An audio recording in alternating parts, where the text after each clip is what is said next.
Here's our 11-step guide to GDPR compliance for automotive companies. As always, you can listen to this video or jump back to the blog to read more. Now that we're a few months into GDPR and we've had plenty of time to test the new processes and procedures we rolled out to our automotive clients, they've worked well.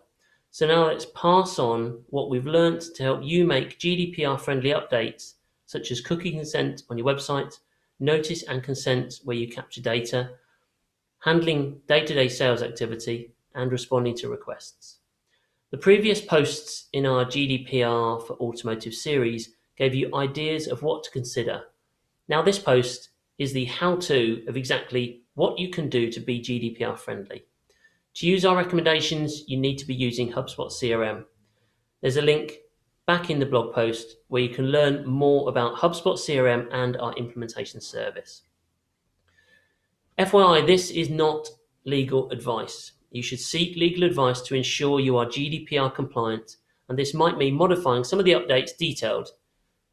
If you'd like legal advice, then read our GDPR compliance page and book a free GDPR consultation. So first up is one-off GDPR-friendly updates and cookies on your website. Use HubSpot and you'll already have the HubSpot tracking code on your website, which means a lot of features can be managed from inside HubSpot without the need for a programmer to make updates on your website. Use the HubSpot cookie consent banner feature so your visitors can accept or decline being tracked on your website. More details about this are in the blog post with a link on more details on the feature. Notice and consent. You can turn this on for all HubSpot hosted data capture points. A, on your website, such as forms, lead flows, document share link forms, and live chat, and B, in meetings links. The notice and consent that we use. Inside HubSpot settings area, you can control this all by going to Contacts and Companies, then Privacy and Consent. Then notice and consent will be added automatically to any new forms that you create. Back in the blog post, you'll see the text that we use for the different options, such as legitimate interest, privacy policy, consent to communicate, and consent to process data. Updating existing meetings links. Use the HubSpot Meetings tool that links directly to your Google Calendar or Office 365 calendar to make it easy for leads, prospects, and customers to book meetings without bouncing emails back and forth trying to find a time. GDPR features are turned on for each meeting link, as you can have different types of meetings. Then let HubSpot handle legal basis for processing and communicating. Back in the blog post, there's a video specifically on how to update meetings links. Then on to ongoing GDPR-friendly activity. Number 1, updating legal basis for processing contact data. You need a legal basis to store and process contact data. To help you comply, there's a new contact property in HubSpot CRM called Legal Basis for Processing Contact Data, and it allows you to view, edit, and audit the legal basis for processing every contact. In HubSpot, this property can be edited in Settings, Properties, and Contact Properties. Back in the blog post, there's more details on this feature, and there's a video on how to view, edit, and audit legal basis for processing contact data.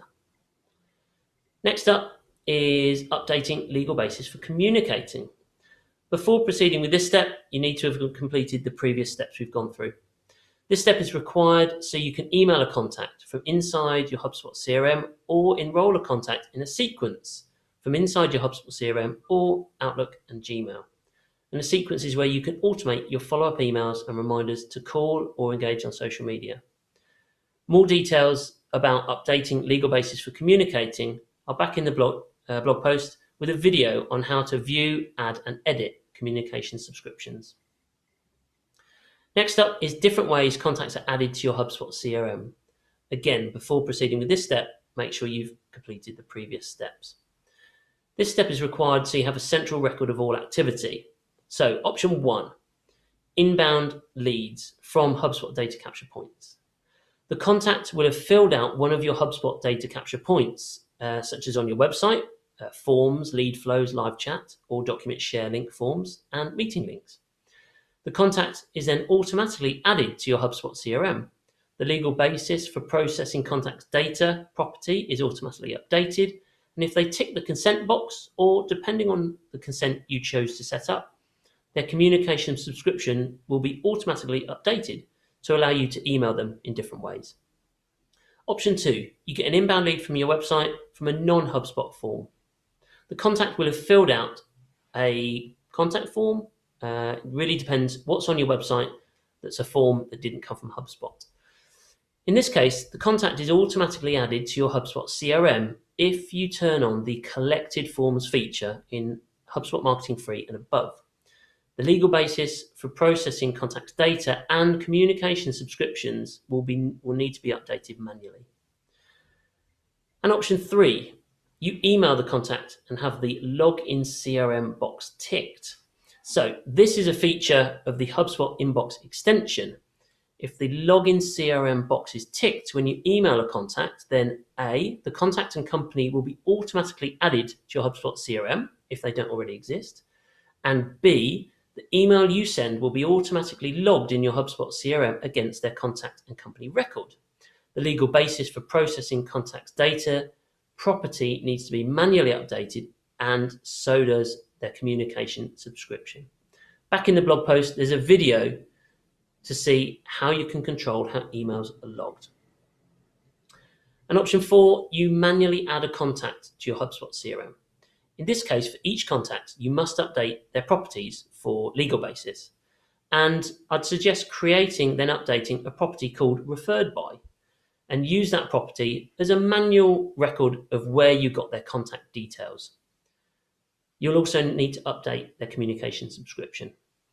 So, first of all, and the best approach for manually adding contacts to your HubSpot CRM, if you're out looking for their details, is to use LinkedIn. Message them on LinkedIn first, ask their permission to follow up on email, and if you can add them to your mailing list. Use a Chrome extension called Linked Hub to easily add their details to your HubSpot CRM, and that extension will then also automatically synchronize messages that you sent from LinkedIn into your HubSpot CRM, so you have proof of their opt-in. Go to their contact record in HubSpot CRM, add their communication subscription. Now you can email them from inside your HubSpot CRM or enroll them in a sequence. Back in the blog post, there's another video on how to use the Linked Hub Chrome extension. The next best option to manually add somebody to your CRM and to go and find their contact details in a GDPR friendly way is to use publicly available data on the company's website or using an extension called hunter.io. Go to the company's website, search the website or click the hunter.io Chrome extension. Find publicly available email addresses. If you click the Hunter extension, it will show you the source of all the email addresses. If you're happy you have a legal basis, add them to your HubSpot CRM.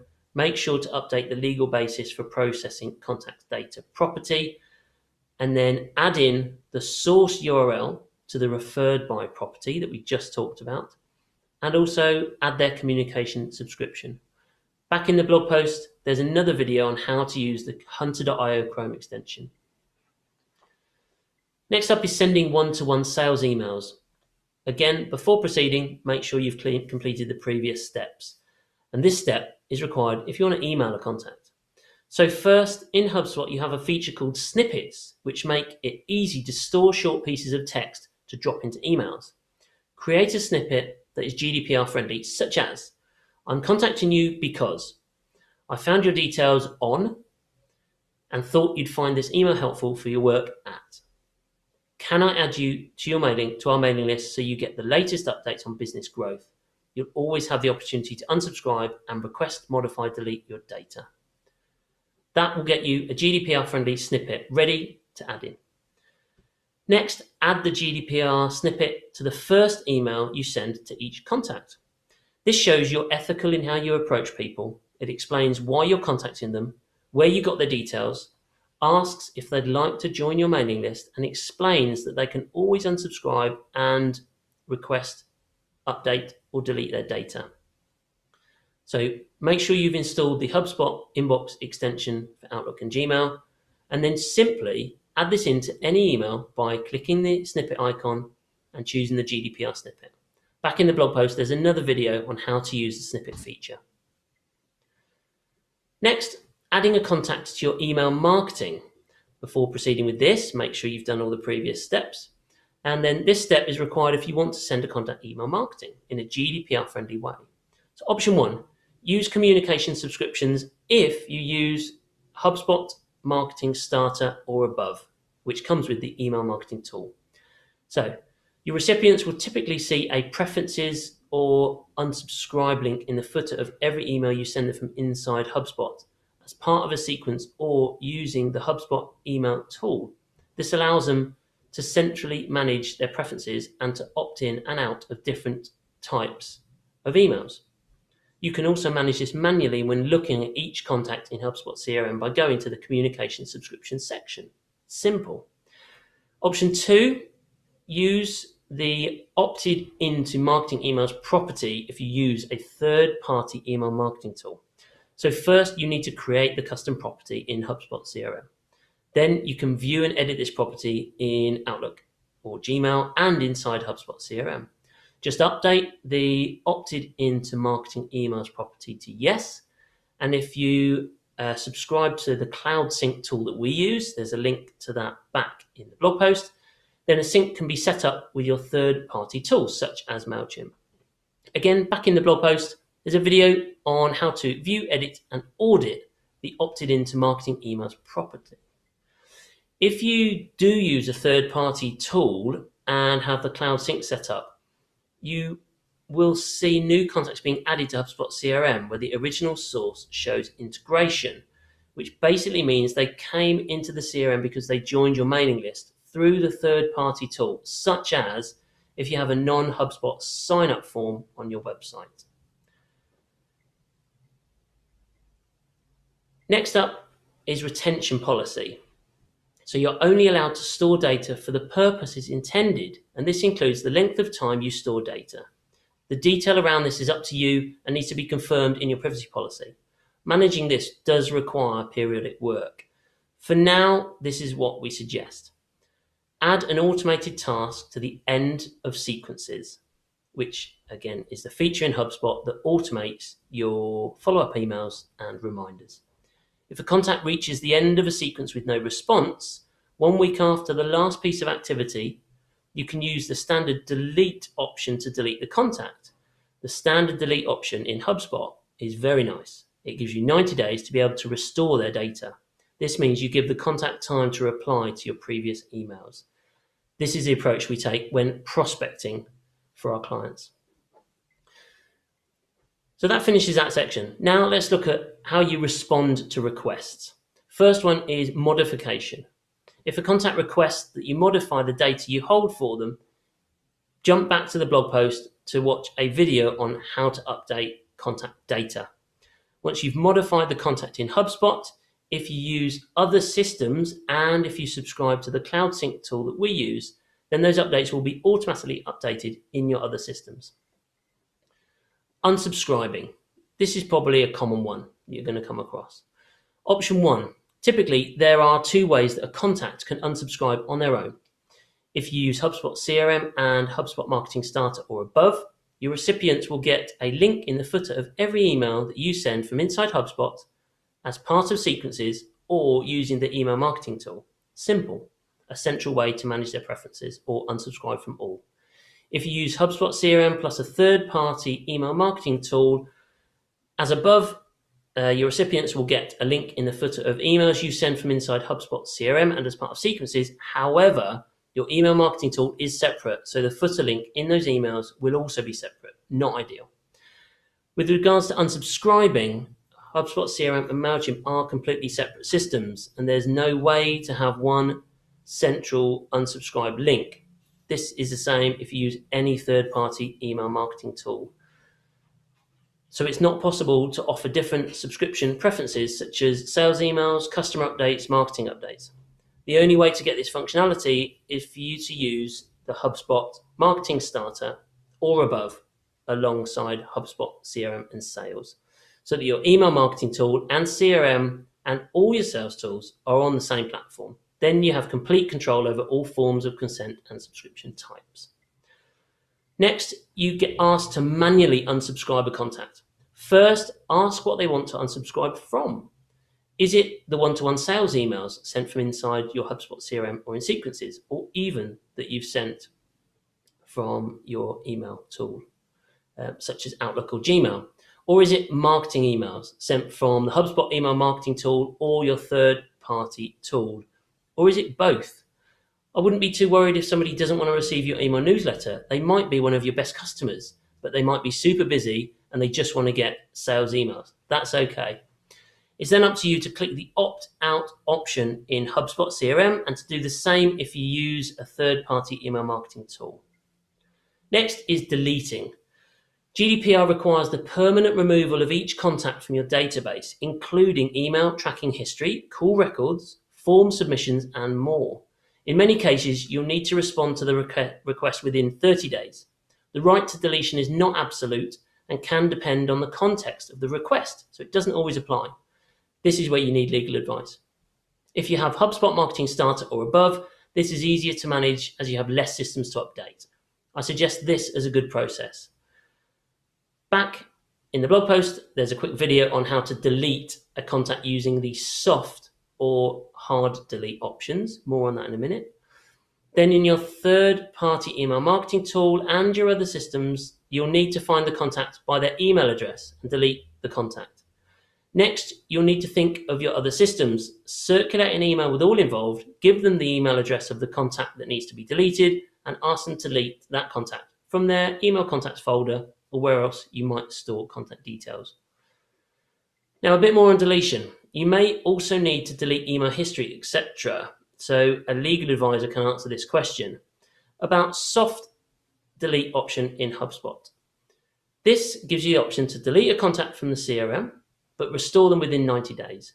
And to restore a contact in HubSpot, you just go to the main contacts area, then to actions and restore contacts. Note about adding a hard deleted contact. Now, a hard delete in HubSpot is a full GDPR compliant delete. If you do that, as per the HubSpot Academy article, there's a link to that back in the blog post, when you try to add a hard deleted contact, you will get an in-app notification that the contact cannot be created. This will apply across all methods of contact creation, including the log to CRM functionality. And lastly, note about HubSpot. While their personal data will be deleted, their anonymized analytics will remain. For example, if the contact visited your site several times, your website that is, those sessions will continue to be reflected in your sources report if you have a paid version of HubSpot Marketing, but in an anonymized way. You won't know it was the individual. If you sent emails to the individual and then you delete them, their analytics will continue to be reflected in the emails you sent, opens and clicks, etc.